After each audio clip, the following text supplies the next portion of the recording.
Slušaj sad ovo. Rangiraj mi najveće Novakove pobjede bez da znaš šta sledi. Novakova prva titula na Australian Openu 2008. Samo zato što je prva, moram da je pozicioniran visoko. Da, to je ja Jer radiš. nekako prve stvari ko uradiš Jeste, teško da. zaboravljaš. Tako da stavite na drugo mesto. Polufinale US Opena, čuveni return na Federeru u meč loptu. Kad je ono iz sve snage opalio, kad bukvalno mu ugasio Sećam se, da. Pa ne znam, sad možda bih to stavio na eventualno na treće mesto. Ne zaboravim da Novak ima baš dosta dobrih pobjeda. Dobro, Da. pa Najduže finale na Grand Slamu ikada, 5 sati 53 minuta. 2012. sa Nadalom, Australian Open. jao, šta mi radiš, čovječe? Često pominjan kao najveći teniski meč ikada. Ništa, to moram staviti na četvrto, nažalost. Da, pretpostavljam da očekuješ, šta očekuješ?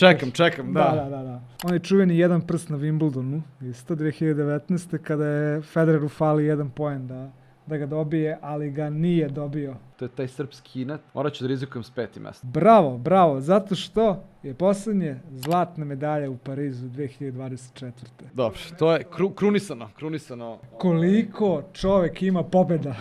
Bukvalno neverovatno, ne možeš da izabereš. Svaka čast.